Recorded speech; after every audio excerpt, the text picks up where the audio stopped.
En tout cas, tout le monde est unanime. On a assisté à un bon spectacle, un vrai match de coupe ici à Monaco. Et nous allons voir ici le résumé. Alors, un bref résumé avec le premier centre de Luc Sonor et la tête de Marcel Dib. On revoit les principales actions de ce match avec un centre de Sonor repris de la tête par Marcel Dib au-dessus de la cage de Patrick Viau. Et puis erreur de ce même Sonor qui profite à Langers qui efface Puel et qui marque le premier but après 8 minutes de jeu. Orléans mène par 1-0.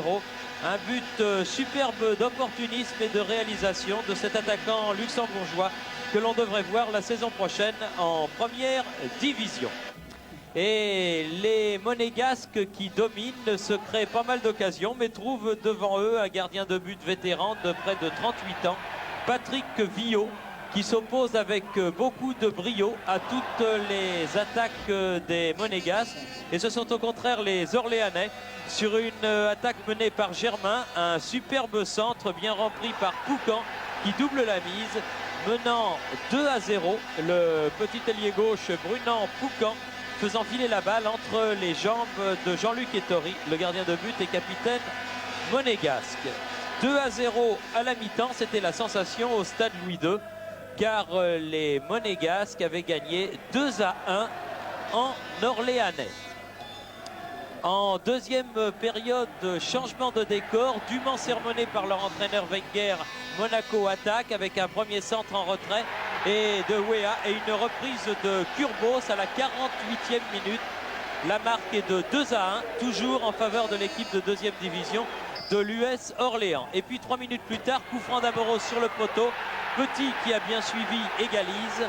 À la 51e minute, Monaco est à nouveau qualifié pour les demi-finales, ayant remonté ses 2 buts de retard. 63e minute de jeu avec toujours Langers qui, dans un angle très fermé, marque un but que nous avons qualifié de but à la Papin en direct avec Jean-Michel Larquet. Langers, auteur de 2 buts ce soir, meilleur buteur de la Coupe de France 89, qui redonne l'avantage à Orléans. Pas pour longtemps, car 16 minutes plus tard, sur ce débordement de Patrick Valéry, Marcel Dib, d'un coup de tête au deuxième poteau, met les deux équipes à égalité, 3 buts partout, et donne la qualification aux demi-finales à l'AS Monaco. 4 équipes de première division donc disputeront les demi-finales tirées au sort le 11 mai au cours du journal de TF1. Mais Monaco souffrira jusqu'au bout. Jean-Luc Ettori devant sortir une balle de match et les Orléanais bénéficiant de 2 corners au terme du dernier. Germain mettant la balle juste au-dessus de la cage de Jean-Luc Ettori. Pour commenter un petit peu à chaud les réactions de ce match, alors honneur aux vaincus, aux valeureux vaincus de l'US Orléans, en commençant par le capitaine Henri Zambelli qui essayait de réconforter ses jeunes coéquipiers dans les vestiaires, mais ça a été bien difficile. Alors qu'on demande à Jean-Luc Ettori de passer derrière les caméras, c'est bien Jean-Luc. Henri, je pense que l'US Orléans y a cru pratiquement jusqu'au bout. Écoutez, premièrement, je crois que c'est une grande déception parce qu'on avait fait le plus dur, on menait 2-0. Bon, on a repris la deuxième mi-temps, il y a eu 5 minutes fatales et on a vraiment paniqué. Bon, je crois après on a reçu faire surface puisqu'on est revenu à la marque et on avait de la qualification au bout. Bon, malheureusement, Monaco a su aussi réagir, mais je crois qu'on est vraiment déçus parce qu'on avait la qualification au bout. Baptiste Bordas, Baptiste, je crois que vous avez fait honneur au principe de jeu que vous avez toujours essayé d'inculquer à vos joueurs, c'est-à-dire un football offensif, et je crois que ça a été payant et ça a donné quand même un spectacle de qualité. Je pense que le public était content de ce match. Pour nous, la Coupe de France, dans cette Coupe, on a montré que toute la valeur de notre équipe, bien sûr que le jeu offensif qu'on a pratiqué a payé. Maintenant, je pense qu'il faut continuer dans cette voie.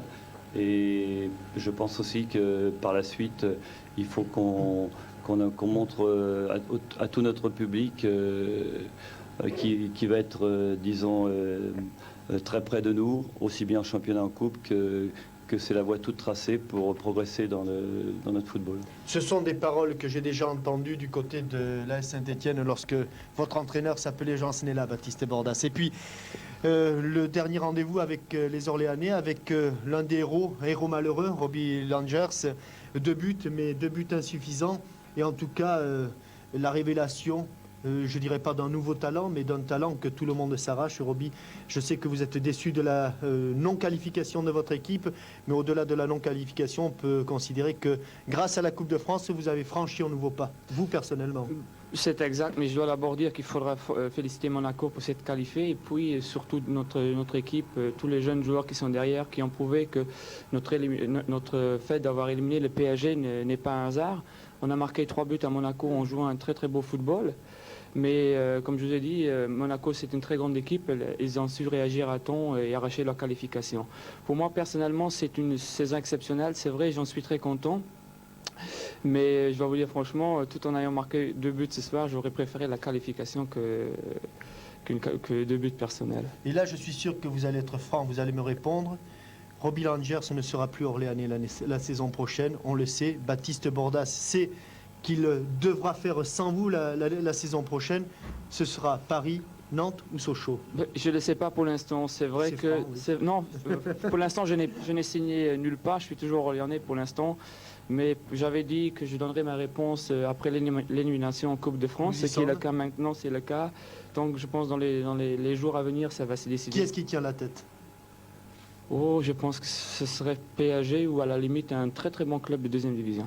Très bien. Voilà, alors je pense comme Robbie Langers n'a peut-être pas envie de jouer en seconde division, là on va garder le micro bleu, il n'a pas envie de jouer en seconde division l'année prochaine, on peut donc dire que pour Paris Saint-Germain, les choses sont bien entamées. En tout cas, bravo et félicitations à l'US Orléans. Et puis Jean-Luc Ettori, les 2 dernières minutes, est-ce que vous avez pensé au but de Marseille contre Paris Saint-Germain dans les arrêts des jeux lorsque vous avez eu les 2 corners successifs à arrêter? Non, je crois que je n'ai pas pensé à ça, mais enfin, je crois qu'on avait tous peur. Je crois qu'on avait fait le plus difficile, c'est-à-dire revenir je dirais 3 fois à la marque pratiquement. Et puis bon, ça aurait été trop bête de gâcher ces qualifications sur une dernière balle. Bon, je crois que tous les gars ont donné tout ce qu'ils ont pu ce soir. Bon, c'est vrai que sur le plan physique, on est un peu émoussé depuis un certain moment. Enfin, je crois qu'il y a une grosse volonté de vaincre, une grande envie de se dépasser dans cette équipe-là. Et je crois qu'on a fait plaisir à nos supporters ce soir. Je pense qu'à 2-0, quand même, vous avez certainement plus que douté, non, Jean-Luc? On s'est fait peur, oui. Je crois que... Enfin, on avait réussi à réagir au tour précédent contre Nantes dans à peu près la même situation. On a réagi contre Orléans, je crois qu'il fallait le faire parce qu'ils nous ont posé énormément de problèmes. Même si on a eu énormément d'occasions de but, je crois qu'il faut leur tirer un gros coup de chapeau. Et ils sont venus, ils avaient annoncé la couleur et puis bon, ils ont failli réussir pour ça, bravo. En tout cas, Jean-Luc, ça n'a pas été aussi facile peut-être que prévu. Vous saviez, vous étiez averti que ce serait difficile, mais ça a été plus que difficile. Ben vous savez, on ne marque pas 4 buts à la meilleure défense du championnat, en l'occurrence le PSG. Je crois qu'ils ont marqué 7 buts sur les 2 matchs. Bon, à partir de là, on était avertis. Je crois que on a failli passer à la trappe, enfin se qualifier, c'est l'essentiel. Et le mot de la fin pour Arsène Wenger, alors au milieu de tous les malheurs, de tous les blessés, Arsène, une qualification pour les demi-finales qui va peut-être sauver l'AS Monaco et lui donner une place européenne? Je crois qu'il est trop tôt pour se prononcer. Ce qu'on peut dire, c'est qu'avec les moyens que nous avons actuellement, il y a un excellent esprit dans l'équipe. Il l'a encore montré ce soir. Et je dirais même en étant un petit peu fatigué physiquement, comme l'a rappelé Jean-Luc, nous avons eu quand même affaire à une très bonne équipe qui a un potentiel offensif absolument impressionnant et qui nous a posé des problèmes. En tout cas, tout le monde est unanime. On a assisté à un bon spectacle, un vrai match de coupe ici à Monaco.